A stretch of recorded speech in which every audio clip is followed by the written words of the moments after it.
Bonjour à toutes et à tous et bienvenue sur Radio J. Je suis évidemment ravie de vous retrouver pour une heure d'émission aujourd'hui ensemble avec mon invitée, journaliste, chroniqueuse de radio et de télévision, actuellement à la tête de la matinale de RFM, le meilleur des réveils, aux côtés de Philippe Lelouch, chroniqueuse dans Pascal Praud et vous sur Europe 1. Caroline Iturbitt vient nous voir aujourd'hui pour son livre 50 méthodes feel good, 100% testées et approuvées aux éditions du Rocher. L'occasion évidemment de découvrir notre invité et ce en direct sur Radio J.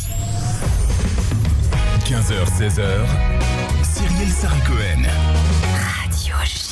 Bonjour Caroline. Bonjour Cyrielle, bonjour à tous. Je suis ravie de vous rencontrer en vrai, sachant qu'on a plein d'amis en commun a priori. C'est ce qu'on s'est dit en entrant dans le studio. On a plein de contacts en commun. Je suis ravie parce qu'on s'est croisés et on ne s'est jamais vraiment parlé. Donc je suis ravie de vous avoir en face de moi aujourd'hui pour décortiquer. Je suis ravie et puis je connais bien l'émission, mais c'est vrai que j'ai réalisé un peu après coup qu'on avait plein de connexions en commun, à commencer par mon mari. Ça me fait très plaisir que vous me disiez que moi aussi, que vous connaissiez cette émission. L'envie de savoir qui vous êtes au-delà de ce que vous faites, c'est vraiment l'ADN. Je pense que ça va vous plaire. Donc on va rentrer dans le vif du sujet avec le début, toujours le début. Caroline Iturbitt, je crois savoir que vous êtes née en 21 juillet dans les années 70, mais on va dire 80, oui, clairement, on peut dire 79. à Paris. Quel genre d'enfance vous diriez que vous avez eu ? Très heureuse. C'est vrai ? Très heureuse, une enfance très heureuse, 4 sœurs. On est toutes très proches déjà en âge et on a finalement toujours été assez proches aussi chimiquement, j'ai envie de dire. C'est-à-dire qu'on s'est toujours très bien entendus. Donc nous, on est au milieu parce que j'ai une sœur jumelle, une grande sœur qui a à peine 2 ans de plus que nous et une petite sœur qui a aussi 2 ans de moins que nous. Donc en fait, en 5 ans et demi, tout a été fait. J'ai l'impression que vous me racontez les filles du docteur March, oui. que dit comme ça. Alors c'était pas les filles du docteur March, mais c'est vrai qu'on s'amusait à dire qu'on était les filles de Maître Iturbitt, qui était mon papa, qui était avocat, et on se prenait vraiment pour les 4 filles du docteur March, slash La petite maison dans la prairie, slash Beverly Hills, slash Santa Barbara. Voilà, c'était la série un peu tout le temps à la maison. Dans cette famille, donc entourée de filles, ouais. Quelle place vous prenez ? Et quel genre de petite fille vous êtes ? En fait, je crois que... Alors moi, j'ai jamais été trop en quête d'identité. En tout cas, j'ai pas souvenir de m'être dit, oh là là, qui je suis. Alors, j'avais la spécialiste de la famille, pour ça, c'est ma petite sœur, qui était très branchée philo, etc. Et je passais plutôt des heures avec elle à discuter justement sur cette interrogation qu'elle avait tout le temps. Pourquoi moi ? Pourquoi je suis née ? Tu te rends compte que à quelques microsecondes près, en fait, je ne serais pas née, ou en tout cas, je ne serais pas cette personne-là. Et je la regardais un peu fascinée. Et en même temps, je voyais bien que ça l'inquiétait. Donc je disais, mais attends, moi, ma philosophie depuis toute petite, sans trop réfléchir, c'était de dire, écoute, je crois qu'on a 90 ans à passer sur Terre. Il y en a déjà 20, les 20 premières années où on est un peu sous la coupe de quelque chose, donc on va pas complètement trop décider. Les 20 dernières, c'est peut-être pas les plus fun non plus quand on sera un peu vieille. Donc en fait, en gros, il y a 60 ans, 50 ans où on peut kiffer. Donc j'essayais de lui dire que c'était comme ça qu'il fallait vivre sa vie. Et elle me regardait, elle aussi, à la fois fascinée et inquiète, en se disant probablement, elle est un peu légère par rapport à toutes les questions que je me pose. Et donc en fait, ce mélange-là a fait que, on traverse la vie comme ça. Mais je me suis jamais ni posée de manière identitaire, genre qui je suis, quelle est ma place dans la famille, est-ce que c'est compliqué d'avoir une sœur jumelle, est-ce que c'est bien d'être au milieu, est-ce que je suis plus aimée que ma grande sœur ou moins. Enfin, c'était assez facile pour moi de vivre la vie, en fait. C'est vraiment la sensation que vous donnez dans votre livre, parce que vous dites que petite, vous ne teniez pas en place. Vous dites que vos parents vous apprennent qu'être curieuse, c'est pas un vilain défaut. Vous êtes très sportive, un peu bout en train, et vous allez vous essayer à tout et collectionner les médailles de sport. Ouais. Alors, ça doit, cela dit, cacher d'autres failles. Mais en tout cas, c'est vrai que j'étais vraiment la casse-cou de la famille. Je pense que si aujourd'hui vous demandez à mes sœurs ou à mes parents, c'est ce qu'ils vous diront aussi. C'est-à-dire que je voulais tout tester. Et en fait, je n'ai jamais, mais même encore aujourd'hui, j'ai jamais un réflexe de peur. C'est-à-dire que c'est vraiment quand les gens me disent oh, mais t'as pas eu peur de faire ça, mais t'as pas eu peur de sauter à l'élastique, mais t'as pas peur de conduire un scooter, mais t'as pas peur de...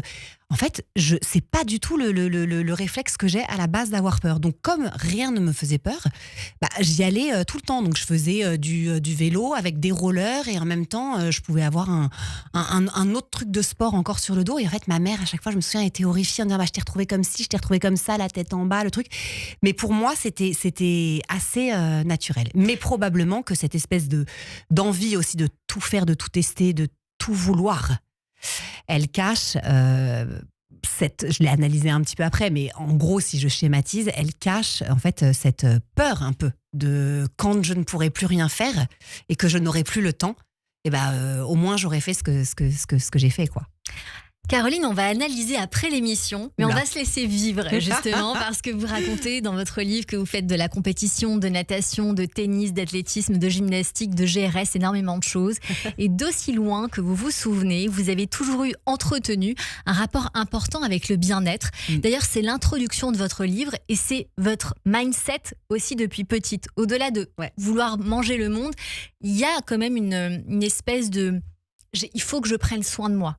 Oui, mais encore une fois, alors ça n'a jamais, même si j'ai fait beaucoup de compétitions, mais tout ça s'est fait assez naturellement. J'étais pas dans une quête de performance à tout prix. J'étais pas dans une quête même de corps. Après, inconsciemment, je crois que ça me rassure toujours des corps un peu musclés, un peu fuselés, parce que je trouve ça joli esthétiquement. Mais bon, je juge même pas ceux qui ne sont pas comme ci ou ceux qui ne sont pas comme ça. Enfin, c'était pas ma quête, c'était pas mon but. Le but, c'était toujours en fait d'essayer. Et comme tout me paraissait, ça me paraissait assez simple, alors du coup, je suis rentrée dans ce système de compétition qui a finalement généré les médailles, les machins. Et en fait, c'est à ce moment-là que je me suis dit, ah ok, en fait, on peut aussi être récompensé à faire un truc qui nous plaît. Mais ça partait vraiment à la base que d'un kiff naturel. C'était pas pour gagner. Est-ce que vous avez pensé à faire une carrière dans le sport à un moment donné, par exemple ? Non, je crois pas. Je crois que quand j'étais petite, ce que je voulais vraiment faire, c'était... et d'ailleurs, je me suis rendu compte que je m'étais plantée, mais je croyais vraiment que je voulais être comédienne, que je voulais faire du cinéma. Donc, je faisais beaucoup de théâtre à l'époque. Et j'adorais les scènes de cinéma, mais ça n'existait pas. Hein. Donc, en fait, je prenais les VHS à la maison, je recopiais pendant des heures et des heures les dialogues. Et j'adorais Marie Gillin, enfin, toute cette génération d'actrices. Et j'arrivais au cours Florent et je disais, je veux jouer cette scène. Et j'étais sûre de moi, j'étais sûre que je voulais être comédienne. Et en fait, quand j'ai commencé à passer des castings, je devais avoir 17 ans, un truc comme ça. J'ai trouvé ça tellement horrible de ne pas être rappelée, de ne pas savoir pourquoi j'avais pas été prise. J'avais bossé, donc à chaque fois je bossais parce que j'ai ce petit côté quand même un peu bon élève. Donc j'y allais pas freestyle en impro. J'avais vraiment besoin de connaître tout mon texte que j'avais révisé pendant des heures. Et en fait, j'avais jamais de retour. Donc, je ne savais pas si j'avais foiré, pas foiré, si c'était bien, si c'était pas bien. Je voyais bien que, en fait, il y avait un petit côté un peu injuste et je n'avais jamais l'explication. Et en fait, ça a commencé ça m'a carrément déprimée, en fait. Je me suis dit, mais je pourrais pas. Je veux bien ne pas être prise pour un rôle, mais je veux savoir pourquoi je suis pas prise. En fait, comme j'avais jamais le retour, à un moment donné, je me suis dit, je crois que c'est pas pour moi. Vous auriez totalement pu être comédienne, j'en suis tout à fait certaine. Mais on va voir que la chance va vous sourire ailleurs et assez rapidement, il me semble. Vous allez d'abord passer une double maîtrise en communication, en langue étrangère appliquée. Corrigez-moi évidemment si je me trompe. C'est exact. Vous vous orientez vers l'univers de la mode. Votre formation vous ouvre les portes de magazines comme Citizen K, Vogue, pour lesquels vous écrivez de nombreux reportages, portraits, interviews. Et vous écrivez encore aujourd'hui dans le JD Mag. Ouais. En fait, j'ai toujours écrit. J'avais ce rêve de comédienne, de faire du théâtre et tout. Je l'ai eu petite, parce que même à l'école, j'aimais bien ça. Mais j'étais aussi vraiment fascinée par la télé. En fait, c'était un objet qui était vraiment interdit chez moi, dans la famille. Mes parents bossaient beaucoup, mais il y avait quand même des instructions. Et nous, quand on rentrait de l'école, c'était encore l'époque des télés qui chauffaient. C'est pas du tout comme aujourd'hui, les plasmas, etc. Et donc, en fait, évidemment, avec mes sœurs, on faisait croire qu'on faisait nos devoirs. En fait, chacune regardait des trucs à la télé. Et à chaque fois, les parents rentraient, mettaient la main sur la télé, voyaient que c'était chaud et disaient qui a regardé la télé. Et il n'y en avait pas une qui balançait l'autre. Et donc, il y avait cette espèce de truc où, en fait, à un moment donné, les parents ont compris qu'on leur mentait et qu'on regardait la télé à chaque fois qu'on rentrait de l'école. Et ils nous ont dit, vous aurez le droit, chacune, à choisir un programme. Donc, il y a celle qui a choisi Santa Barbara, ma grande sœur, pour pas la citer. Et moi, j'ai choisi Delarue. Et j'ai développé une fascination pour Jean-Luc Delarue à l'époque. Et je me disais, mais c'est ça que je veux faire, en fait. C'est quoi, ça se discute. C'était les grandes années de Réservoir Prod. Et je trouvais ça génial qu'il fasse parler les gens. Et en fait, j'étais happée par chacune des histoires humaines et je trouvais que ça aidait tout le monde et je me disais c'est génial. Et quand j'étais encore plus petite que ça, dans un souvenir un petit peu inconscient, c'était Anne Sinclair que je trouvais magnifique avec ses yeux bleus, ses pulls en laine et tout. Je me disais et donc à chaque fois que je passais devant cet objet télé, je me disais c'est là-dedans que je veux être. Mais c'était assez imprécis. C'était vraiment, je voulais être là-dedans, quoi. Je voulais être vraiment dans la petite lucarne. Et Et finalement, comme je pense que l'enfant qu'on est tous a toujours raison, parce que c'est celui qui ne filtre rien, qui est juste dans l'émotion pure, qui fait pas de calcul. Comme en plus de ça, moi, je fais des prières, je fais des incantations, je pose des petits machins. Enfin, voilà, j'ai mes petits rituels à moi. Bah, tout ça, c'est vrai que très vite, ça m'a amenée à la télé. Et en fait, comme j'ai toujours aimé l'univers, on va dire, global des médias, ça a été très vite écrire. Mais ça veut dire écrire, ça voulait dire rencontrer des gens, en fait. C'est ça, moi, que j'aimais. Et après, je retranscrivais. Et ensuite, la radio, qui est venue plus tard aussi, parce que c'était pas mon rêve d'enfant, mais ça s'est venu s'ajouter, en fait, au reste. Et c'est vraiment l'univers dans lequel j'ai vraiment l'impression d'être un petit poisson dans l'eau, en fait. J'adore. Je m'en suis jamais lassée depuis, 25 ans. Exactement. En 2005, vous êtes choisi par Vincent Bolloré et Philippe Labro pour participer à la création de la rédaction de Direct 8. C'est une chaîne qui va vous tendre la main. Et j'ai envie de dire, on ne fait jamais tout dans la vie. Mais sur cette chaîne-là, qui après est devenue C8 et D8, et voilà, vous avez presque tout fait. En tout cas, j'ai travaillé tous les jours de l'année, on va dire, enfin voilà, en dehors de l'été, juillet, août, qui sont des mois où on travaille pas trop en général en télé, j'ai toujours eu une quotidienne, voire parfois 2, parfois 3. Donc en fait, c'est vrai qu'à tous les gens qui me disaient, mais attends, je comprends pas, ça fait longtemps que t'es sur C8 ou Direct 8 ou... En fait, c'est vrai que la réponse était oui, ça fait longtemps, mais en fait, j'ai tellement fait de choses et j'ai tellement eu ma chance à des endroits différents que il n'y a pas 2 jours quasiment où je faisais la même chose. Caroline Iturbic, je peux pas tout citer, mais vous avez été animatrice, vous avez été chroniqueuse, vous avez commencé avec la matinale, vous avez fait les flash infos, vous avez fait du people, de la mode, du bien-être, vous avez fait des soirées spéciales Clo-Clo ou Dalida, des soirées magie. Je pourrais citer vraiment beaucoup de choses. Je vais peut-être parler du Grand 8 parce que je sais que vous êtes resté très proche de Laurence Ferrari, à qui vous dédiez un petit mot à la fin de votre livre. Oui, je lui ai dédié un petit mot parce que c'est vrai que je l'ai un peu, moi toute seule, appelée ma fée marraine. Parce que, bon, déjà, il y a eu cette histoire en commun avec Laurence où on a... En fait, il y a eu, vous le disiez, il y a eu plein d'étapes, en fait, dans Direct 8. D'accord ? Donc, moi, je suis arrivée le premier jour, j'ai ouvert l'antenne. Et ensuite, il y a eu plein de transitions, de gens qui sont partis. Et moi, je restais alors, accrochée aussi, hein, parce qu'il faut savoir que je me suis quand même battue. C'est pas non plus arrivé que par l'opération du Saint-Esprit. Je me battais pour rester.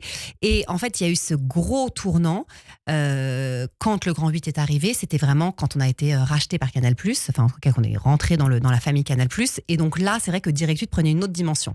Et il y avait eu, avant moi, beaucoup de gens qui sont partis à ce moment-là parce que ils ne souhaitaient en garder que certains, en tout cas la direction de Canal. Et donc c'est là que le Grand 8 arrive, avec cette grande bande de Roselyne Bachelot, de Audrey Pulvar, etc., menée par Laurence Ferrari. Donc on a fait 6 ou 7 ans ensemble. Donc ça marque quand même déjà une vie, une carrière. Et après, pour être très honnête, il y a eu l'année dernière un passage assez compliqué, puisque nous, on apprenait la fermeture de C8. Et donc là, pour le coup, c'était panique à bord, parce que ça voulait dire un peu la fin de tout. Bon, moi, je déteste les fins. Et surtout, cette fin-là, parce que j'étais quand même très, très attachée, non seulement professionnellement, mais aussi vraiment personnellement à cette famille professionnelle. Et j'ai eu des coups de main de gens vraiment qui sont restés très fidèles. Mais c'est vrai que parmi eux, Laurence, elle n'a jamais hésité. Et en fait, quand j'ai senti que peut-être qu'elle pouvait m'aider, elle m'a tout de suite évidemment accueillie, tout de suite dit que elle me laisserait jamais tomber. Enfin, j'en ai presque les larmes aux yeux. Je peux être hyper émue parce qu'en fait, je trouve ça tellement rare. Oui. Dans ce milieu, c'est pas de dire les choses qui est rare, c'est vraiment de les faire. Et Laurence l'a fait. Et ce livre, d'ailleurs, il est un peu, enfin, ou en tout cas beaucoup né grâce à elle aussi, parce qu'en fait, elle m'a intégrée dans l'équipe du JD Mag. Et c'était un nouveau magazine qui arrivait dans le groupe, très lifestyle. Donc moi, c'est vrai que je me suis sentie tout de suite attirée. Mais je veux dire, si j'avais pas eu l'aide de Laurence et de Vincent Bolloré, je n'aurais pas écrit une seule ligne. Donc après, c'était à moi de faire mes preuves et d'estimer que chaque papier que j'écrivais, il fallait qu'elle soit contente de le lire en se disant bah tiens, elle m'apporte quand même quelque chose. Mais au départ, il faut ce coup de main et il faut ces petites fées marraines et il faut surtout, je pense, les remercier et être reconnaissant, à vie quasiment, quoi. On va parler de votre livre dans un instant, mais évidemment, on doit aussi évoquer le fait que vous avez été chroniqueuse dans William à midi aux côtés de William Lémergie et son équipe pendant près de 10 ans. C'est 8 ans à peu près, c'est assez énorme. Je réalise pas moi-même que ça a duré autant de temps. Vous faisiez découvrir des destinations insolites, des produits de beauté.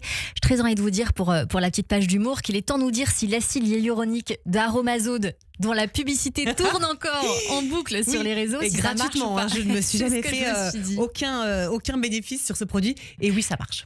Est-ce que vous aimeriez aujourd'hui, Caroline Iturbi, plus sérieusement, revenir en télé, peut-être sur une quotidienne Aujourd'hui, vous êtes en radio, aux côtés de Philippe Lelouch, vous le disiez tout à l'heure, c'est un exercice qui est merveilleux, la radio, mais c'est pas du tout la même chose que la télé. Oui, alors en fait, il y a plein de questions et donc de réponses à apporter à votre question, parce qu'il y a plein de questions dans la question. La radio, c'est vrai que c'est venu s'ajouter au reste. Et c'est venu s'ajouter à un moment donné où j'avais à peu près 40 ans et j'étais un peu en quête de vérité. Donc ça tombait hyper bien. J'avais envie de ce média où on est moins maquillé, moins habillé. Moi, je sortais des grosses années TPMP où tout était vraiment comme un show, quoi. C'était un spectacle. Donc c'est vrai que j'aimais bien le contraste tout d'un coup de me dire la seule chose qui va compter, c'est ce que je vais dire, c'est ma voix et c'est pas forcément juste la manière dont je suis habillée, etc. Donc ça, c'est tombé hyper bien. Et ensuite, la vie a fait que maintenant, je suis aux côtés de Philippe Lelouch et que c'est hyper sympa, qu'on s'entend très bien, que c'est vrai qu'on m'avait toujours dit il faut le matin une complicité hyper forte parce qu'en fait, il y a tellement de choses qui passent dans la voix, il n'y a que ça qui compte. Donc c'est sûr que on peut pas mentir à 5h du matin. Vous mentez 5 minutes, mais en fait, au bout du 3e jour, c'est impossible. Il y a vraiment pas de filtre. Donc cet exercice, je l'adore. Avec Philippe, la complicité est très forte. Donc lui aussi, il est très nature. Il y va comme il est. C'est très agréable de travailler avec ce type de personnalité. Et donc en fait, C8 s'est arrêté. Donc moi, je vous le disais, j'ai eu des émissions tous les jours pendant 20 ans. Pardon. Donc, j'ai pas senti le manque tout de suite. Surtout que j'ai tout de suite rebondi avec la radio. J'ai rebondi chez Pascal Praud. C'était une rentrée qui était hyper importante pour moi. Et au départ, je n'avais que l'émission de Pascal Praud, qui lui aussi m'a ouvert les bras et m'a dit la règle, c'est qu'il n'y a pas de règle. Donc en fait, je vais vous faire passer un test. Je saurai dans les 30 secondes qui suivent si vous revenez demain. Donc la pression, elle est énorme, mais au moins, il donne sa chance aux gens. Et donc, c'est exactement ce qui s'est passé. Donc j'avais une rentrée où j'avais que Pascal Praud. Finalement, la radio RFM s'est rajoutée encore à nouveau. Donc, ça fait des journées quand même bien chargées. Et c'est peut-être la première fois depuis un mois. En fait, j'ai refait une émission où j'ai été invitée par Arthur, l'animateur Arthur, sur une émission sur TF1 qui est le Grand Quiz des animateurs. Et donc, j'ai retrouvé en fait toute la bande d'animateurs, les Agathe Le Caron, les Thomas Hill, Philippe était là, bien sûr. Enfin, il y a tous ces gens de la télé. Et ça m'a, très honnêtement, ça m'a fait un truc. Ça m'a fait un truc. Et comme moi, je m'écoute beaucoup, je me suis dit, peut-être qu'il est temps que j'aille rechercher quelque chose, parce que j'imagine bien que ça va pas tomber comme ça du ciel. Mais c'est vrai que j'ai bien aimé à nouveau la sensation de la télé, parce que finalement, je me suis arrêtée il y a fait 1 an et demi. Ça fait pas si longtemps, Caroline. Comment on provoque sa chance ? Alors, chacun, probablement, sa manière de faire. Moi, déjà, je visualise vachement ce que je veux depuis très longtemps. Je visualise, mais vraiment c'est très clair. Et d'ailleurs, quand je visualise pas assez ou que j'y pense pas assez, la chose que je veux voir se réaliser ne se réalise pas. Donc c'est ça qui est bien, c'est que en fait ça fait le karma fait aussi un peu le tri tout seul. Donc je visualise à fond. Et ensuite, alors moi je fais des prières. Je fais ce qu'on appelle un peu du manifeste, c'est-à-dire que je fais croire à mon cerveau que le truc est arrivé. C'est-à-dire que si vraiment demain, imaginons, je veux une émission sur TF1, ça prend du temps, hein, attention, c'est pas du jour au lendemain, mais imaginons que ce soit ça mon rêve. Je pense que ce que je ferais, c'est que je visualiserais l'émission et je me dirais merci, quoi, c'est génial, ça y est, j'ai l'émission, ça s'est hyper bien passé. Comme si, en fait, comme le cerveau, j'ai compris qu'il faisait pas toujours la différence entre ce que vous avez et ce que vous n'avez pas, et ce que vous souhaitez du plus profond de votre cœur. En fait, il faut toujours que ce soit quand même assez sincère. Cette technique du manifeste, je ne l'ai pas utilisée encore en télé, mais je l'ai utilisée sur plein d'autres domaines dans ma vie privée. Ça fonctionne quand même hyper bien. Caroline Iturbide, on a parlé de cette méthode pour provoquer la chance. On va parler de vos méthodes aujourd'hui, Feel Good. Vous aviez sorti un premier ouvrage sur vos chroniques Vive la France, diffusé tous les vendredis dans William à midi sur C8. Un guide de voyage intitulé Un tour du monde en France, avec plus de 30 destinations surprenantes chez Hugo Images. Aujourd'hui, vous publiez alors ce livre 50 méthodes Feel Good, 100% testées et approuvées aux éditions du Rocher. C'est un livre, j'ai envie de dire, léger comme on les aime, comme on en a besoin, qui nous permet de faire un pas de côté, vraiment pour aller vers le bonheur, vers les choses qui nous apaisent en ce moment à l'heure où tout est compliqué. Vous le dites très justement.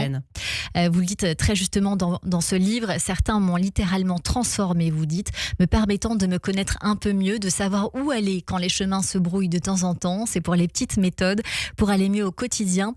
L'objectif concrètement de ce livre, c'est apprendre à déconnecter, se recentrer, retrouver l'énergie pour nous emmener vers quelque chose de nouveau ou peut-être un recoin de nous-mêmes. J'ai beaucoup aimé cette phrase. En fait, moi j'adore l'actu. On est un peu camé à l'actu quand on travaille comme ça dans les médias. Et puis aujourd'hui, on n'a pas trop le choix avec les téléphones, toutes les notifications qu'on se prend dans la tête, etc. Et en fait, pour moi, c'est OK. De vivre, même on peut le dire, en temps de guerre en 2026. Enfin, il y a plein de trucs qui font flipper.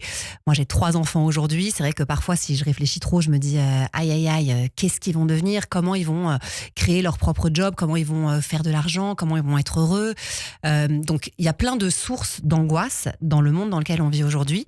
Mais j'en fais pas du tout abstraction. Je me dis pas, oh là là, je fais comme si elle n'existait pas. Pas du tout. Je prends tout.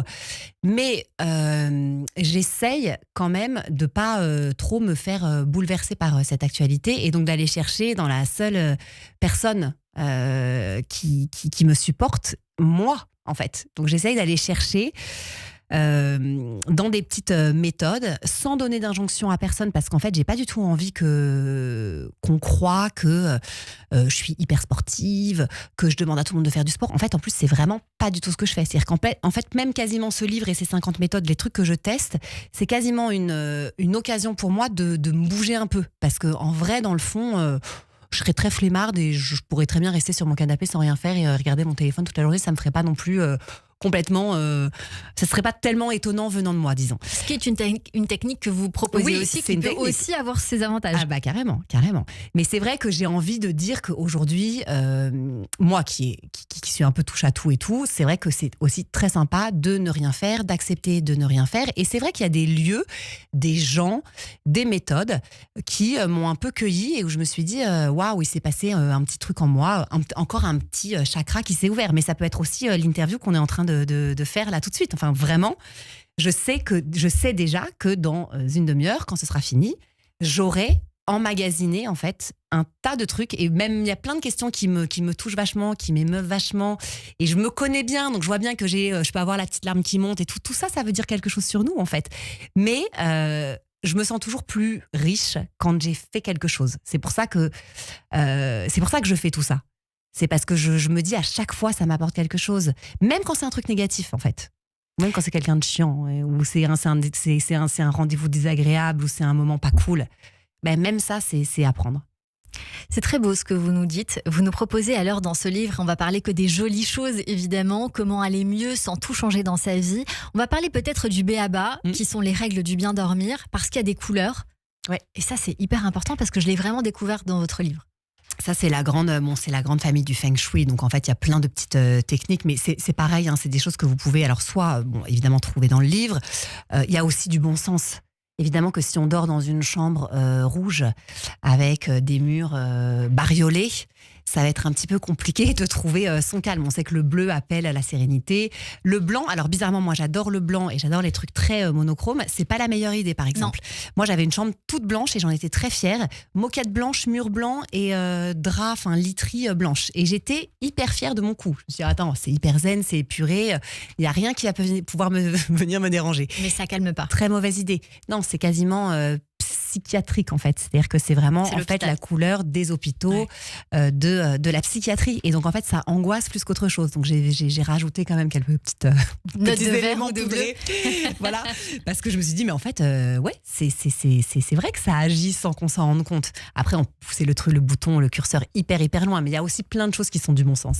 On va l'évoquer dans un instant avec vous, Caroline Iturbide. Vous êtes venue nous voir pour votre livre 50 méthodes feel good, 100% testées et approuvées aux éditions du Rocher. Dans un instant, c'est le rappel des titres et on revient avec nos chroniqueurs sur Radio J. Radio J. Cyrielle Sarah Cohen.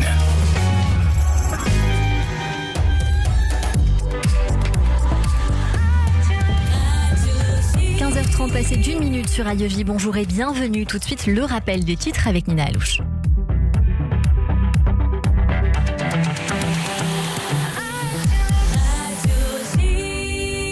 Bonjour Nina. Bonjour Cyrielle, bonjour à toutes et à tous. À la une de l'actualité, le Hezbollah a tiré des roquettes depuis le sud du Liban en direction de soldats israéliens stationnés dans la zone. Selon Tsahal, certaines roquettes ont traversé la frontière et sont entrées en Israël. Elles ont soit été interceptées, soit sont tombées dans des zones non habitées. Aucun blessé n'est signalé. Des sirènes d'alerte ont retenti dans la ville de Kiryat Shmona et dans des localités proches de la frontière. Le Pakistan a envoyé des forces militaires en Arabie Saoudite dans le cadre d'un accord de défense. Cela comprend environ 8000 soldats, des avions de chasse, des drones et un système de défense aérienne. Ces forces doivent aider l'Arabie Saoudite si elle est attaquée, alors que le Pakistan joue aussi un rôle de médiateur dans les tensions avec l'Iran. Les corps des gardiens de la révolution islamique affirment avoir mené une opération militaire dans l'ouest de l'Iran, dans la région du Kurdistan iranien. Selon eux, ils ont frappé des groupes armés qu'ils accusent d'être liés aux États-Unis et à Israël. Selon eux, ces groupes viennent du nord de l'Irak et tentent de faire entrer clandestinement des armes et des munitions en Iran. Des commandos de la marine israélienne ont intercepté une flottille de 57 navires qui se dirigeaient vers Gaza depuis la Turquie. Israël affirme que ces navires tentaient de briser le blocus maritime imposé à Gaza. Des soldats sont montés à bord pour arrêter leur progression. Un acte condamné par la Turquie. La flottille transportait des centaines de militants pro-palestiniens. Antavirus, le navire de croisière MV Ondius a accosté dans le port néerlandais de Rotterdam. Les 27 membres d'équipage et le personnel médical toujours à bord du paquebot ont débarqué pour être placés en quarantaine avant que le bâtiment ne subisse une procédure de désinfection et de nettoyage. Et merci beaucoup Nina, on vous retrouve à 16h pour le journal complet. Tout de suite une très courte pause et c'est la suite de notre émission avec mon invitée Caroline Iturbide, venue nous voir pour son nouvel ouvrage sur Radio J. Le Club Imo Radio J, Marc Ezrati. Bonjour, c'est Marc Ezrati. Je vous retrouve tout à l'heure avec le Club Imo à 16h05 sur Radio J. Des invités exceptionnels, des analyses éclairées, un tour du monde de l'actualité. C'est cet après-midi, 16h05 et c'est uniquement sur Radio J. Radio J. Radio J. Bonjour, je suis Pierre-Fred Henrech et je vous donne rendez-vous ce soir à 21h pour ma nouvelle émission Décryptage Média. Une plongée dans l'univers de ceux qui racontent l'actualité avec rigueur, mais parfois sans. Décryptage Média. Pierre-Fred Henrech. Radio J. Radio J. Vous écoutez Radio J à Paris sur 94.8 en DAB+, et sur notre appli Radio J. Radio J. Radio J. 15h-16h. Cyrielle Sarah Cohen. De retour sur l'antenne de Radio J. Merci de passer votre après-midi avec nous jusqu'à 16h avec mon invitée aujourd'hui Caroline Iturbide, venue nous voir pour son livre 50 méthodes feel good, 100% testées et approuvées aux éditions du Rocher. Il y a évidemment 50 méthodes qu'on ne pourra pas détailler, mais il y en a quelques-unes quand même qui valent le coup que je les ressorte du lot parce que ce sont des noms quand même, Caroline, que je n'avais jamais entendus. J'imagine. Brisk walking. C'est une manière de marcher qui vient des pays du Nord et qui fait qu'on s'aligne plus et on est plus concentré en fait sur sa respiration que sur ses pensées. 2000 pas en 20 minutes Ouais. pour procurer un léger essoufflement qui apporte renforcement musculaire, réduction du stress et de l'anxiété, qui libère des endorphines, régule le système nerveux, perte de poids, impact positif sur le cardio, les articulations. Et alors évidemment, celui qui nous plaît le plus à tout à chacun, c'est la calinothérapie. Ah ouais, ça, Je pense à Karine Cohen, notamment qui est chez Lagardère, enfin qui est chez Europe 1, qui a relevé ça, calinothérapie. madérothérapie, c'est extraordinaire. Ah, ça s'appelait beaucoup. Et en fait, souvent on en parlait. Alors il y a carrément en Asie, au Japon, il y a carrément des bars à câlins qui existent maintenant. Donc vous pouvez faire des câlins avec des hommes et payer pour ce service. Bon, après ils sont beaucoup plus seuls que nous, donc je sais pas si on les envie ou quoi, mais en tout cas c'est vrai que il faut pas passer une certaine limite. Ça n'a rien de sexuel, mais c'est vrai qu'en fait on a compris que quand vous prenez quelqu'un dans vos bras, en fait souvent c'est assez furtif, même par exemple nos enfants et surtout nos ados, ils sont là genre attends maman, vraiment ça fait 4 secondes que tu me serres dans tes bras, enfin vraiment ils veulent partir loin. Et en fait si vous enlacez quelqu'un pendant 20 secondes minimum, c'est à partir de ce moment-là que ça crée dans votre corps toutes ces hormones dont on entend toujours parler, l'ocytocine, etc. Et ça crée vraiment un bien-être. Si c'est moins que 20 secondes, bon bah c'est sympa, mais ça sert pas à grand-chose. Si c'est plus, c'est bien. Et après, il y a la câlinothérapie. Souvent, on fait référence au chat, le ronronnement des chats, un chat qui vient se blottir comme ça contre vous. C'est de là, en fait, que c'est né. Vous parlez aussi de madérothérapie. Ouais. Madérothérapie, en fait, c'est l'art du bois. Donc, en fait, l'idée, c'est... moi, j'ai toujours adoré les massages, etc. Mais parfois aussi, c'est pareil. C'est un livre qui est un peu un prétexte pour tester plein de méthodes qui viennent de l'étranger. Parce que c'est pas nous les plus forts en termes de bien-être. Nous, on récupère énormément de concepts, d'Asie notamment, mais aussi des États-Unis, par exemple, beaucoup. Et en fait, c'est l'idée d'accompagner le massage avec des instruments en bois. Donc ça se trouve, c'est des kits qui se trouvent maintenant partout pour... je sais pas moi, même pas 15 €. Et vous allez avoir des cônes, des champignons, des trucs avec des picots, etc. Et en fait, quand vous venez les ajouter à la main, ça change tout. Ça change toutes les sensations, ça vient rouler sur votre peau. Donc après, c'est vous qui faites un peu aussi au feeling. C'est pareil, il n'y a pas d'injonction particulière. C'est juste que vraiment, ça vient vraiment ajouter quelque chose. Vous parlez je vois ma chroniqueuse. Il y a une convaincue. Je veux dire, Sarah Elbaz était tellement convaincue. On va le voir dans un instant, mais vous avez parlé de techniques qui viennent d'Asie. Je pense au basi et à l'ikigai. Alors l'ikigai, on commence à en entendre parler, mais beaucoup de gens ne comprennent pas ce que c'est. L'ikigai, en fait, ce qui est sympa avec l'ikigai et pourquoi c'est très facile de le faire, c'est que quand même ça peut s'apparenter à un jeu, parce qu'en fait c'est un système que vous allez trouver très facilement aujourd'hui même sur internet. Vous allez trouver le modèle. En fait c'est un système de rond, de cercle, que vous allez devoir remplir vous-même entre quelle est votre vie, qu'est-ce que vous pensez de vous, qu'est-ce que les autres pensent de vous. Enfin, ça fait tout un mélange. En fait, la seule difficulté, c'est toujours, mais de toute façon dans tout ce que je vous dis même aujourd'hui, c'est d'être quand même dans une forme d'honnêteté intellectuelle. C'est-à-dire que quand ça va, quand ça va pas. Quand on s'est foiré, et quand c'est bien, c'est bien. Moi, c'est toujours aussi ce que je dis même à mes enfants. Parfois, ils me disent ah là là. Je dis non, mais quand c'est bien. Enfin, je veux dire, je me prive jamais de vous dire que c'est super, mais quand c'est nul, c'est nul. Mais c'est pas dramatique. Mais parfois aussi dans notre vie, on sait pas trop où on en est. Et c'est vrai que l'ikigai, ça permet vraiment d'avoir une vision, parce que en fait, vous allez prendre votre stylo et avec ces cercles que vous allez remplir, Sarah dit toujours oui comme ça à côté de moi. Oui. Je visualise. Donc du coup, c'est très ludique et c'est très sympa. Le Badze, c'est un peu autre chose. C'est un peu l'astrologie version chinoise, donc ça va un peu plus loin. Ça, je rêve de le faire. Je trouve ça extraordinaire. Alors ça, il faut quand même aller voir quelqu'un. Maison Basi. Maison Badze. Alors en plus là, franchement, je vous dis la vérité, parce que je vous dis tout, et je trouve ça beaucoup plus simple en fait de dire tout. J'ai un peu triché parce que c'est une de mes sœurs qui fait ça, c'est ma grande sœur qui fait ça, qui en fait est tombée dedans. Et au début, on a tout un peu rigolé en disant écoute Alex, c'est sympa ton truc, mais enfin bon, tu vois qu'est-ce que tu nous racontes? Et en fait, elle s'est vraiment spécialisée dans le Badze. Donc c'est une sorte de thème astral, c'est-à-dire que vous allez la voir pendant 2 heures, 2 heures et demie, d'accord? C'est très long. C'est hyper instructif sur qui vous êtes, et en fait ça vous permet de savoir déjà est-ce que vous êtes haut. Quelqu'un qui va être haut, c'est quelqu'un sur qui tout va un peu couler. Quelqu'un qui est terre comme moi, il peut y avoir un immobilisme, mais en même temps c'est la terre, c'est vraiment la nourrice, donc en fait est toujours en train de finalement de créer quelque chose aussi pour les autres. Mais en fait ça remplace pour moi 10 ans de psychanalyse. Ça veut dire que quand elle m'a fait ça pendant 2 heures, j'ai évidemment tout noté et tout, et je le relis encore aujourd'hui, alors qu'elle a dû me faire ça il y a 3 ans.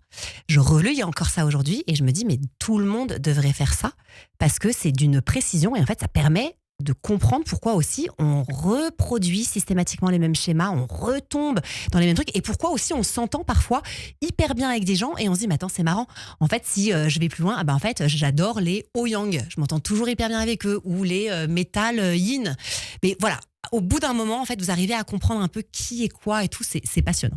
Écoutez, j'ai trouvé ça passionnant à partir de simplement les coordonnées de naissance. Ouais. C'est comme ça que vous dites qu'on le détaille. On arrive à définir beaucoup de choses. Et puis, c'est ce qui correspond totalement au thème astral pour définir un petit peu nos années de vie, les vies qui arrivent. Enfin, bref, on pourra en parler des heures. Des heures. Vous parlez de beaucoup de choses, de poterie, de yoga, de bain glacé, de jeûne, de Nixon. C'est l'art de ne rien faire. Ça, on aime bien. Le Kangoo Jump, c'est passionnant. Et alors, je voulais vous demander, parce que ça vient d'arriver à Paris, alors c'est une question tout à fait personnelle, est-ce que vous avez essayé le Jumpman? Pas du tout. Ah, je Waouh. sais que ça va vous passionner. Ça, c'est mon prochain article On dans est le debout. JD Mag. Qu'est-ce que c'est dans que le cette histoire? 16e, on est debout sur un trampoline avec une espèce de barre en face de nous et on saute comme ça et on fait des moments et on danse. Ça suis sûre s'appelle que comment, le jump? Jumpman. Ah, Jumpman. Je fais de la publicité, c'est très mal. Bien sûr. Mais c'est pas grave, voilà, je trouve ça vraiment passionnant. On est en basket avec une barre, un ballon et on saute. Et je me demandais si c'était ça faisait partie de vos vais projets. tester. Vous voyez, voilà, typiquement la semaine prochaine, c'est ce que je vais faire. Là, je ne sais pas. Mais en fait, c'est ça qui est génial, c'est que moi, c'est toujours ça ma vie. C'est vraiment une rencontre, m'apporte une info, je teste l'info, je rencontre autre chose. Promis. Si promis. c'est bien, j'y vais. Vous me direz où c'est et puis Je vous donnerai l'adresse s'arrangera. évidemment. Voilà, plein de parenthèses enchantées que vous nous proposez avec un panel varié, du dynamique au plus zen, un vrai tour du monde du bien-être, avec comme toujours des bonnes adresses. Si on veut rester sur Paris, quelque chose de doux là pour se faire du bien, on fait quoi? Alors, à Paris, moi, il y a une adresse que j'adore. D'ailleurs, c'est là que j'ai fait les photos du livre. C'est un hôtel qui s'appelle le Hoy, qui est dans le 9e arrondissement de Paris. Déjà, vous rentrez, on se croirait dans Love Actually. Il y a un petit côté un peu anglais, oui. Ah, mais non, mais Sarah, Ça va, c'est ma meilleure cliente. Sarah, je vais l'emmener partout avec moi. Elle va faire tous les tests avec moi. Donc, vous rentrez, c'est dans le 9e. Vous rentrez, en fait, il y a comme ça devient comme une sorte de patio avec plein de fleurs que vous pouvez acheter. Petit café, cours de pilates, cours de yoga, hyper bonne table. Alors bon, au départ, c'est un peu effrayant parce que si je vous dis que c'est vegan, vous allez me dire ah là là, mais qu'est-ce qu'elle est relou et tout. Moi, j'y vais pas parce que c'est vegan et que je suis pas du tout vegan, mais c'est hyper bon. La carte est vraiment étonnante, incroyable, très bonne vibe comme on dit aujourd'hui. Donc ça, si vous êtes à Paris, allez le voir par exemple, allez passer 2-3 heures en copine, c'est très sympa. Écoutez, vous nous avez convaincus, Caroline. On va y aller, même avec Annabelle Chakmes pour se faire un grand plaisir tout ensemble. Voilà, énormément de choses, la pressothérapie, yoga du visage, la méthode 5, 10, 15 pour perdre un peu de poids, le bedrotting dont on parlait tout à l'heure, qui est l'art de pourrir au lit sans culpabiliser. Exactement. Et se détendre parce que c'est vraiment ce que vous proposez à travers toutes ces méthodes et toutes ces propositions. Alors moi, ce qui me plaît en ce moment, c'est la poterie, la céramique. J'ai l'impression que c'est un peu la tendance, mais voilà. En fait, il y a un truc il y a un truc un peu fantasmagorique. Enfin, ça fait quand même vachement penser à Patrick Swayze et Demi Moore. Enfin voilà. Ouais, il y a un truc comme ça où au début on se dit non mais attends, ils se moquent pas un peu de nous, etc. Mais je vous jure, les mains dans la terre. Mais ça change tout. Et moi, c'est pareil. Au départ, c'était une petite curiosité. Et ça, pour le coup, c'est vraiment devenu un truc que je peux faire 1 à 2 fois par mois. Je vais dans un atelier. Donc là, moi, c'est facile. Comme j'ai une grande famille, il y a forcément quelqu'un de ma famille à un moment donné qui fait un truc. Donc là, pour le coup, c'est ma petite sœur qui a complètement changé de vie, qui était vraiment dans une entreprise on ne peut plus classique et qui a tout foutu en l'air et qui a tout basé pour elle se consacrer à la céramique. Et donc maintenant elle est prof de céramique et je vous jure, l'idée qu'on puisse créer une tasse, une truc, rentrer chez soi avec, même si c'est imparfait, on s'en fout, c'est ça qui est sympa. Ensuite vous émaillez tout ça et tout et les gens mais ça rend fou. Et il y a 2-3 heures comme ça où vous êtes, c'est à la fois marrant, en même temps vous créez, en même temps vous êtes un peu dans la méditation, en même temps, enfin c'est vraiment super agréable à faire. Je crois qu'on va venir avec vous si vous trouvez personne, on sait jamais. Caroline, tout de suite, on va parler musique sur Radio J. Radio J.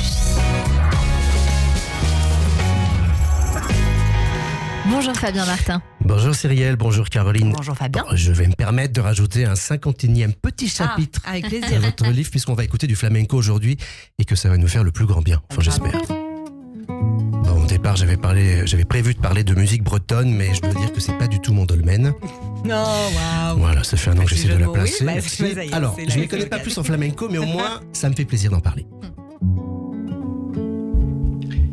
Alors évidemment, le flamenco ne vient pas du tout de Plougastel, mais de Séville, Andalousie, sud de l'Espagne, au carrefour de la culture gitane, des traditions andalouses populaires, des influences arabes et juives séfarades.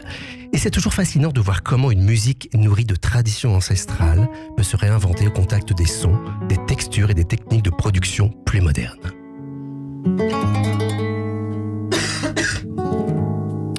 Alors ce week-end, immersion totale, des heures de guitare virtuose, de voix renversante, d'émotions à ciel ouvert, bref, je me suis sacrifié pour vous. Flamenco version 2026, évidemment on aurait pu parler de Rosalia, mais non. On va parler d'un guitariste et artiste hors norme, Yelari Cortés.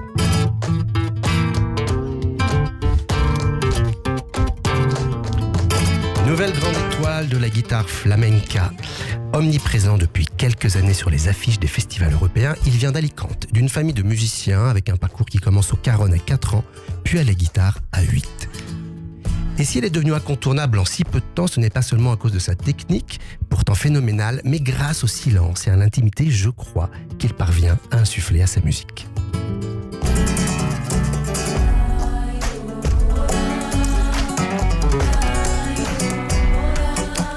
Parce que des guitares virtuoses, ce n'est pas ce qui manque, mais des virtuoses qui savent aussi se taire, c'est déjà plus rare. Chaque note chez lui vient de très loin et semble avoir traversé toute une histoire avant d'arriver jusqu'à nous. Miles Davis disait « La musique, ce n'est pas les notes que tu joues, mais celles que tu ne joues pas ».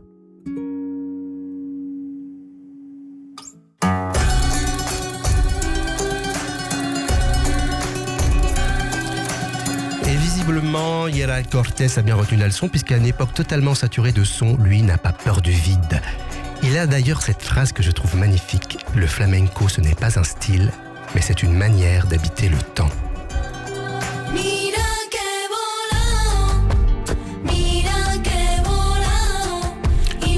On oublie souvent que la musique, ce n'est pas seulement faire joli, c'est aussi capter la magie de l'instant. À l'heure où les logiciels de musique permettent de tout corriger, de tout lisser jusqu'à l'anesthésie sonore, Yelari Cortés choisit tout l'inverse. Il choisit les moments de vérité.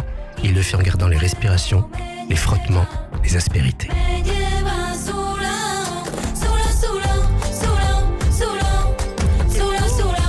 Et c'est beau. Ce ne sont pas des défauts d'ailleurs, ce sont juste des preuves de vie. Bon, après, ces imperfections à lui, faut quand même aller les chercher assez loin.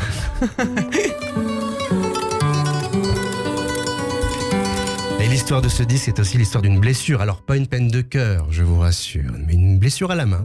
Un tendon sectionné qui l'a empêché de jouer pendant plusieurs mois. Privé de son instrument, il raconte qu'il a dû composer mentalement. Peut-être qu'il faut parfois perdre quelque chose pour en trouver une autre. Mais la chose la plus importante, c'est que le flamenco ne s'apprend pas dans une chambre. C'est une musique qui se vit, qui se joue dehors dans la rue au contact des autres. Son album s'appelle Popular et il parvient à le faire sonner avec toute la modernité de 2026, en prouvant qu'il n'y a nul besoin de rajouter des boucles électro ou de l'autotune pour habiter son époque.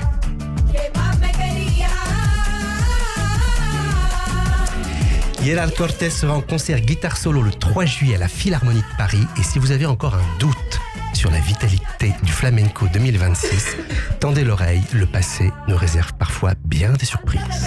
Merci beaucoup Fabien Martin. Merci. Pour cette chronique musicale et poétique aujourd'hui sur l'antenne de Radio J, Philosophique comme à même, votre j'ai envie de dire. habitude. Et oui, comme toujours, c'est la patte Fabien Martin. Merci mille fois Fabien. Tout de suite, c'est le billet du jour avec Sarah Elbaz.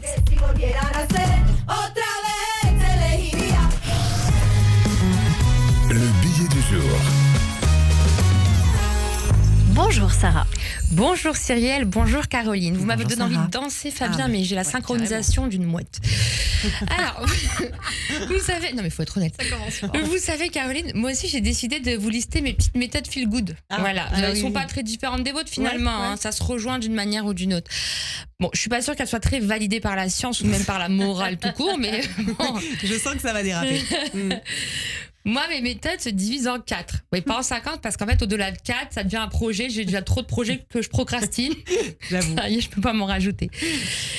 Alors, mes méthodes à moi, c'est... Il y a la déni-thérapie, la pleine conscience du pire, le luxe auditif compensatoire et la parentalité de survie. Waouh.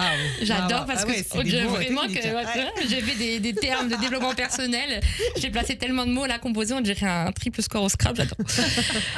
Alors la déni-thérapie par exemple, c'est très simple. C'est le fait d'être dans le déni et de l'accepter. Donc par exemple, je n'ouvre pas mon courrier. Voilà. Parce que alors moi je fais ça aussi. Ah voilà. Premier degré, je n'ouvre pas mon courrier. Mais moi je suis dans le déni de plein de choses. Voilà, c'est ça. Moi ça reste très longtemps. On peut penser que je ne suis pas là. Je suis bien chez moi.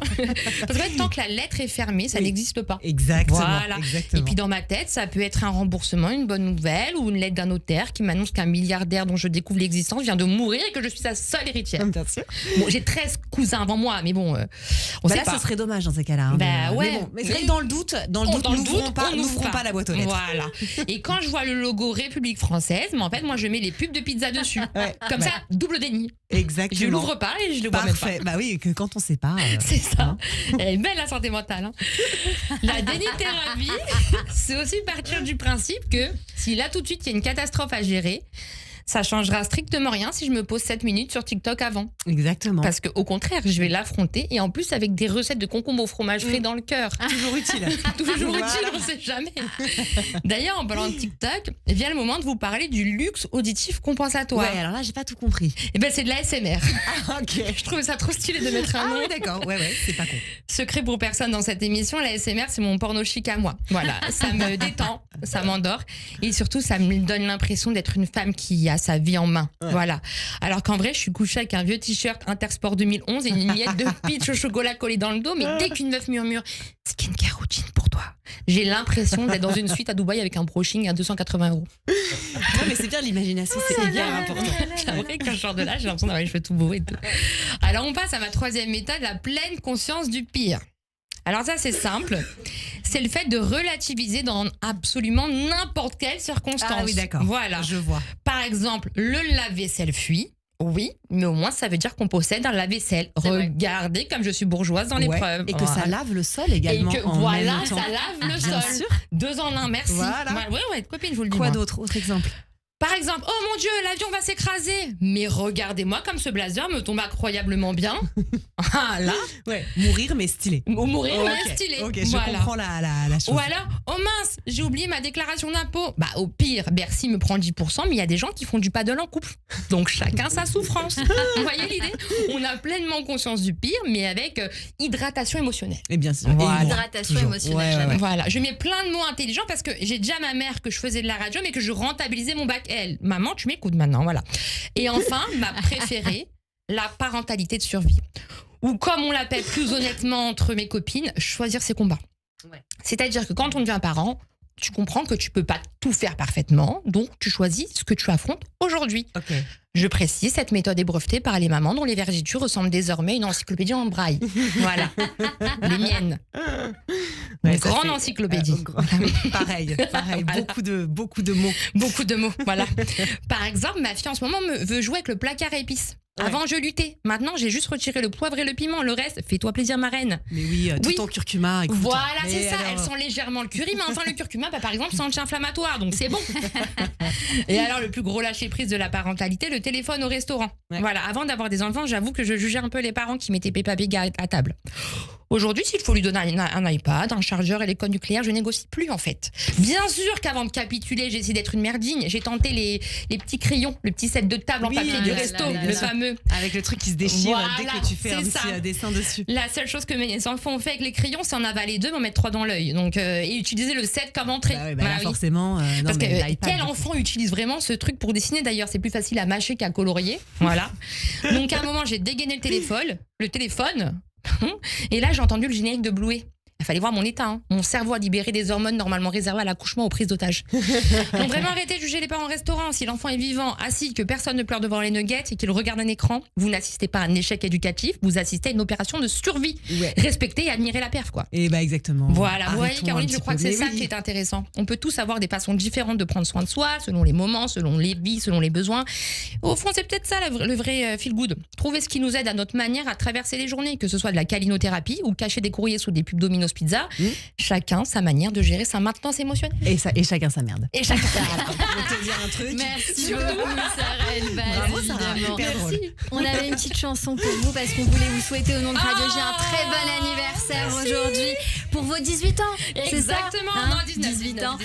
Notre Bridget de cette émission. Taureau, exactement. Ascendant vierge. Qu'est-ce qu'on peut vous souhaiter pour cette année et toutes les autres à venir? Un Olympia dans quelques années. J'étais sûre que vous diriez ça. C'était évident. Merci beaucoup, Sarah Elbaz. Tout de suite, c'est le portrait de notre invité. Le portrait psychologique. Radio J. Radio J. Toujours à la fin de cette émission, et puisque vous la connaissez, il n'y a pas de surprise. C'est votre portrait dans le regard de Christian Richomme. Bonjour Christian. Bonjour Cyrielle, bonjour Caroline. Bonjour Christian. Je suis stressée. Je vois mon élastique.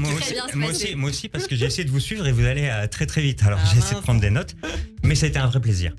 Alors on commence par cette petite fille qui est née dans la petite maison dans la prairie, une des sœurs du docteur March, et qui est la deuxième ex-aequo, si on peut me permettre. Et qui fait tout pour essayer de se faire remarquer, en tout cas de se faire aimer, et qui est la fille casse-cou. La fille qui a peur de rien, la fille qui est sportive, qui est curieuse, et qui bouge beaucoup. Alors cette petite fille, elle fait beaucoup de sport, elle fait beaucoup d'activités, elle aime gagner, elle aime la récompense, pas forcément pour le regard des autres, mais pour son propre regard. Et puis elle fait ses premiers castings, et là elle aime pas. Elle aime pas parce qu'elle n'est pas choisie. Alors si je peux me permettre, la boucle est bien bouclée parce que en 40 secondes, avec Monsieur Pro, ça a été pris. Ouais. Donc à 17 ans, petit choc, mais à 40, ça va mieux. Il faut le temps d'apprendre. Voilà. Alors, il y a cette petite fille et cette femme qui veut tout tester, qui veut tout essayer, qui essaye la mode, qui essaye la télé, qui essaye plein d'activités, qui est sensible dès son jeune âge à des figures auxquelles elle restera fidèle, comme Jean-Luc Delarue ou Anne Sinclair, avec ses sujets de société. Et puis, j'aime les gens et j'aime les histoires des gens. Alors, je veux tout voir, tout tester, tout essayer, tellement de choses, et provoquer ma chance, comme vous nous l'avez dit. Ça veut dire, avec cette théorie du manifeste, ça veut dire, ce qu'on fait, c'est on conditionne notre cerveau. En tout cas, on essaye de faire en sorte que je visualise ce qui va m'arriver pour me préparer. Mais on voit que dans tout ce caractère, il y a un petit peu d'hyperactivité. Ce qu'on dirait un petit peu aujourd'hui hyperactif, ça veut dire toujours de la stimulation, toujours du contact humain, toujours en mouvement, toujours faire. Ça peut montrer que vous êtes quelqu'un qui est peut-être exigeant avec soi-même, qui peut être dur, qui a besoin d'être présente et qui a ce mouvement parce qu'elle a peur. Vous nous avez dit que petite, j'avais pas peur, parce qu'on n'avait pas cette peur. Mais là, c'est une autre peur. C'est la peur du manquer. C'est la peur de temps, de perdre son temps, la peur du vide. Ce qui est paradoxal, c'est qu'on peut rester des fois toute une journée dans son canapé à ne rien faire quand on est prise. Alors, il y a ce paradoxe et on essaie de faire justement. Et ce livre justement nous entraîne à faire et à dépasser nos choses. Alors, ce qui est bien, c'est qu'on voit que dans ce que vous nous proposez, c'est une façon pour vous de vous parler. Ça veut dire qu'il y a cette femme qui est toujours hyperactive, qui veut toujours faire plein de choses. Et si on allume le point télé, elle est presque à repartir. Mais avec la radio, elle a trouvé quelque chose. Elle a trouvé sa voix, sa façon de s'exprimer. Peut-être parce qu'il n'y a pas l'image et qu'il y a plus d'émotion, il y a plus d'intériorité. C'est peut-être une façon pour vous d'aller moins vite. Et juste d'être en phase avec vous. Alors sur Radio J, on a vu que vous étiez une femme solaire, une femme chaleureuse, une femme vivante, une femme rapide, rigolote, interactive. Vous êtes une femme loyale et fidèle, comme vous nous l'avez dit avec Laurence. Et puis, une femme sensible, qui aime les câlins de plus de 20 secondes. Alors, grâce à vous, aujourd'hui, on a appris que dans un monde qui respire, il faut peut-être apprendre, dans un monde qui accélère, il fallait peut-être apprendre à respirer. Et comme ça, on feel good. Et fort. Merci Christian Reichaume. Alors vous nous avez tiré les larmes de notre invitée Caroline Iturbide. Bah oui, merci pour cette générosité parce que ça veut dire que vous avez été très touchée par ces mots et qui ont résonné de façon très juste. Mais en plus, je connais l'émission, donc je sais ce qu'il fait. Mais c'est juste que je pensais pas du tout que vous m'aviez percé à jour. Non, mais de toute façon, je vous l'ai dit depuis le début. Et ça aussi, je pense que c'est un truc que j'ai fini par comprendre. C'est pourquoi faire tout ça ? Et en fait, c'est que derrière, il y a la peur de quand tout va s'arrêter, que je pourrai plus le faire. Je me dirais, au moins, j'aurai tous mes souvenirs, j'aurais fait déjà tout ça. Et vous avez déjà fait beaucoup de choses, il y en aura encore beaucoup, je suis certaine. Caroline Iturbide, vous êtes venue nous voir pour votre livre 50, je vais y arriver, méthode Feel Good, 100% testé et approuvé aux éditions du Rocher. Mille merci d'être venu nous voir aujourd'hui sur Radio J. On se dit évidemment à demain dès 15h avec Joseph Agostini pour un livre sur l'obsession. Vous allez voir, ce sera une émission tout à fait passionnante. À demain sur Radio J.